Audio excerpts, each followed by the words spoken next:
Halo saudara-saudaraku yang kekasih di dalam Tuhan. Salam sehat untuk kita semua. Apa kabar? Semoga semua dalam keadaan baik. Kasih Tuhan terus bersama dengan kita. Kita jumpa lagi dalam renungan harian di hari Jumat tanggal 25 Maret tahun 2022. Kita sangat berbahagia karena kita boleh berada di dalam suasana memperingati hari ulang tahun Gereja Toraja yang ke-75. Baiklah, kita akan membaca firman-Nya. Mari menghadap Tuhan dalam doa. Mari berdoa.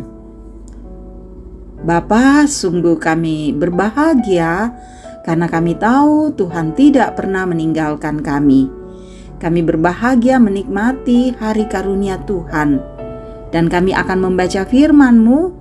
Ya Roh Kudus, kuatkanlah kami, terangi hati dan pikiran kami, berikan hikmat, agar firman yang kami baca boleh mengambil bagian di dalam kehidupan kami. Tuhan, bersabdalah, kami siap menyambut firman-Mu. Di dalam nama Tuhan Yesus kami berdoa. Amin. Keluaran pasal 32 ayat 7-23. Berfirmanlah Tuhan kepada Musa, "Pergilah, turunlah, sebab bangsamu yang kau pimpin keluar dari tanah Mesir telah rusak lakunya. Segera juga mereka menyimpang dari jalan yang kuperintahkan kepada mereka. Mereka telah membuat anak lembu tuangan, dan kepadanya mereka sujud, menyembah, dan mempersembahkan korban sambil berkata, 'Hai Israel, inilah Allahmu yang telah menuntun engkau keluar dari tanah Mesir.' Lagi firman Tuhan kepada Musa, 'Telah kulihat bangsa ini, dan sesungguhnya mereka adalah suatu bangsa yang tegar tengkuk. Oleh sebab itu, biarlah aku supaya murkaku bangkit terhadap mereka, dan aku akan membinasakan mereka. Tetapi engkau akan kubuat menjadi bangsa yang besar.' Lalu Musa mencoba melunakkan hati Tuhan Allahnya dan berkata, 'Mengapakah Tuhan murkamu bangkit terhadap umatmu yang telah kau bawa keluar dari tanah Mesir dengan kekuatan yang besar dan dengan tangan yang kuat? Mengapakah orang Mesir akan berkata, Dia membawa mereka keluar dengan maksud menimpakan malapetaka kepada mereka dan membunuh mereka di gunung dan membinasakannya dari muka bumi?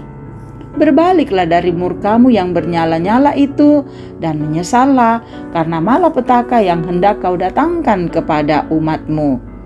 Ingatlah kepada Abraham, Ishak, dan Israel, hamba-hambamu itu, sebab kepada mereka engkau telah bersumpah demi dirimu sendiri dengan berfirman kepada mereka, Aku akan membuat keturunanmu sebanyak bintang di langit, dan seluruh negeri yang telah kau janjikan ini akan kuberikan kepada keturunanmu, supaya dimilikinya untuk selama-lamanya.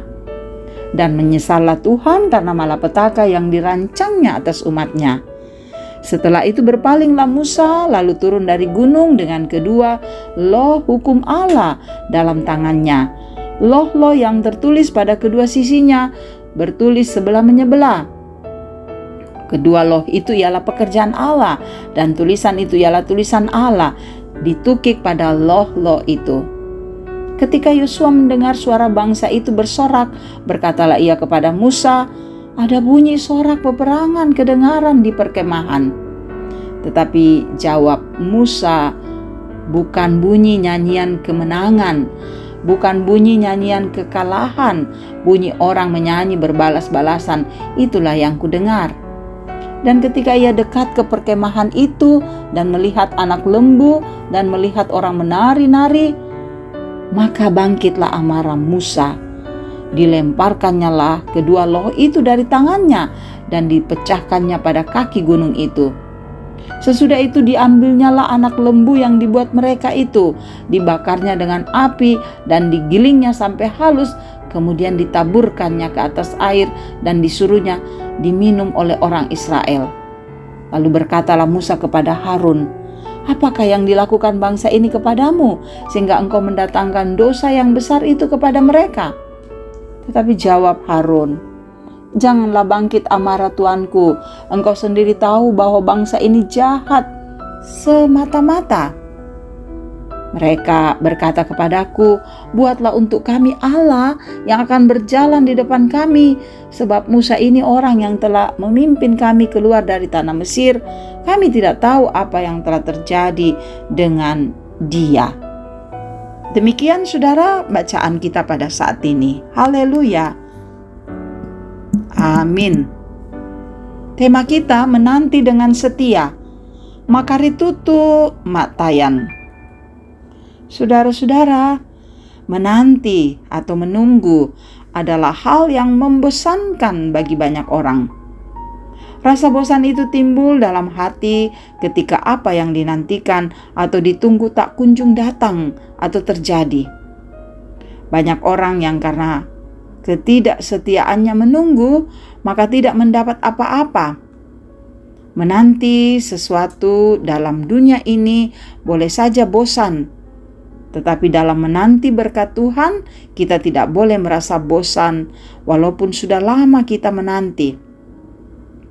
Akibat ketidaksabaran bangsa Israel, saudara, maka mereka melakukan hal yang bertentangan dengan kehendak Allah. Mereka tidak mau menaati apa yang diperintahkan kepada mereka. Saudara, hal itu terjadi karena mereka bosan menantikan saatnya Musa kembali dari Gunung Sinai. Dan akibatnya, dari ketidaksabaran mereka mulai mencari dan membuat sembahan lain, yakni lembu emas buatan mereka sendiri. Saudaraku, atas perbuatan itu Allah murka dan ingin memusnahkan bangsa Israel, umatnya sendiri. Namun atas permohonan Musa, maka murka Allah menjadi batal sehingga bangsa Israel bebas. Ya, bebas dari penghukuman. Jadi saudara, titik awal pemberontakan bangsa Israel adalah karena Musa yang naik ke Gunung Sinai dengan maksud bertemu Allah sudah lama tak kunjung pulang. Mereka kecewa, tidak percaya lagi kepada Musa, dan bahkan meninggalkan Allah yang menyelamatkan mereka dari tanah Mesir, sehingga membuat Allah lain dari emas, dan mereka percaya bahwa Allah itulah yang sudah melepaskan mereka dari Mesir. Sahabat-sahabat Kristus, kesabaran harus kita miliki dalam menantikan segala janji Tuhan. Kita juga perlu meyakini bahwa apa yang Tuhan janjikan melalui firman-Nya akan terjadi, walaupun kita tidak tahu kapan waktunya terwujud. Yang pasti saudara, janji Tuhan pasti ditepati. Sabarlah menunggu dan percayalah Tuhan akan mewujudkan janjinya dalam kehidupan kita. Amin. Mari berdoa. Tuhan Yesus, terima kasih kami mendengarkan firman-Mu. Biar kami terus memelihara firman ini dan menjadi pelaku-pelaku firman di dalam dunia. Berkatilah kehidupan kami. Saudara-saudara kami yang begitu setia mendengarkan renungan harian, berkati mereka Tuhan. Biar hidup mereka selalu dalam pengasihan dan tuntunan Tuhan, selalu menikmati kebahagiaan sukacita dalam kasih-Mu. Berkati keluarga kami, masa depan anak-anak kami Tuhan tolong, agar mereka terus mencapai cita-cita dan harapan yang baik. Pertumbuhan mereka Engkau berkati, pendidikan mereka Tuhan tolong untuk mereka, agar pandai dalam menuntut ilmu. Dan juga Tuhan berkati pekerjaan kami, Tuhan berkati keluarga kami agar selalu ada damai sejahtera-Mu. Saudara-saudara kami yang sakit Tuhan sembuhkan. Saudara-saudara kami yang bergumul dengan persoalan duka, dengan pendidikan, dengan ekonomi, dan masih banyak lagi yang lain, kuatkan kami untuk menyelesaikannya dalam pengasihan Tuhan. Berkati ketika kami terus menghadapi masa pandemi, biar kami tetap sehat dan bahagia. Bangsa kami Tuhan berikan hikmat untuk pemerintah yang memerintah dengan adil, agar terus menegakkan kehendak-Mu, menegakkan aturan dengan baik. Para pelayan-Mu yang memberitakan firman Tuhan berkati, dan juga Engkau selalu mengasihi para orang tua kami dalam usia lanjut, agar selalu tenang dan bahagia menikmati masa tuanya. Sayangi kami semua, ampuni dosa salah kami, berikan semangat untuk menjalani hidup ini dalam pertolongan-Mu. Dalam nama Tuhan Yesus kami berdoa. Amin. Terima kasih saudara-saudara boleh mendengarkan firman ini. Semoga firman ini menjadi berkat bagi saudara-saudara dimanapun saudara-saudara berada. Salam sehat, Tuhan memberkati.